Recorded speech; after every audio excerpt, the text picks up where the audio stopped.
Hi guys, pupunta na naman kami sa CIMC, City of Ilagan Medical Center. Dahil meron na namang sakit si Bria, 2 araw na. Kaya magbabiyahe na naman kami papunta sa bayan. So, dito na kami sa CIMC. Chinek lang kami ng guard. 'Di ba? Kahit namang building, magche-check yung guard. So, pumasok na kami. Ganito pala ang kaganda ng CIMC dito sa loob. Kaya pumunta na kami sa likod dahil kukuha kami ng papel ni Bria. So, pumunta na kami kay doc niya dahil magpapacheck up kami sa kanya. Blinerd ko yung muka niya dahil para sa privacy ng doktor niya, 'di ba? Nakita niyo yung red doon, yun yung pagtulian. So yan, pupunta kami mamaya sa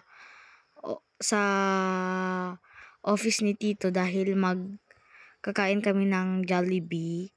Yan, legs ang favorite kong kwan sa Jollibee, fried chicken, yung legs. Lalo na kung merong gravy yung rice. Pinaghahalo ko yan dahil gusto ko ng gravy with rice. Hinuhuli ko yung chicken dahil yun yung gusto kong Yan pang banda kinakausap ako ng mga kasama ni Tito ko. Kaya yun, nag-answer naman ako ng mga tanong nila. Busog na busog ako dyan guys. Dahil si Tito ko binigyan ako ng 2 chicken. Grabe ba? Si Tito ko walang kinain na Jollibee.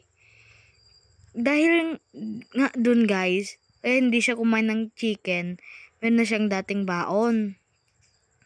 Kaya nung nalaman niyang meron kami, kaya siya bumili ng Jollibee. Bakit sinabi ko McDo? Hindi naman McDo.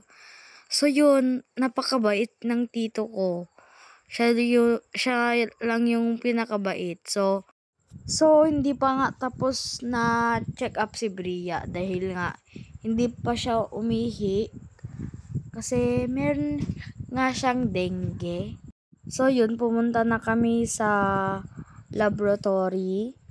Meron pang nurse na nagsabing napaka-cute ni Bria. Napakabait ng mga nurse dito guys. Mapapa-thank you ka na lang. Yan naman si Mama. Hinihintay niya yung result ni Bria kasi pina-check namin siya. So, yun. Kumuha na kami ng gamot niya. Kaya nung umuwi na kami, ang nasa harapan ko, yan yung merong crane, yan yung City College ng Ilagan City. Yan yung itsura niya kung matapos na. So, yan namang nasa harapan ko na yan yung parang rehabilitation project ng mga people with disabilities, ganun yan yung itsura niya.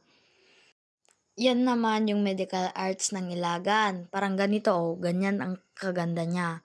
So, yan naman yung City of Ilagan Police Station number 2. Yan naman yung Ilagan City 7-Eleven. Yan yung pala yung pauwi kami ng bahay. Hindi ko na add siya guys. Kaya, ngayon ko lang naalalang i-add. So, yan naman yung parang control center. So, yun lang guys. Bye-bye.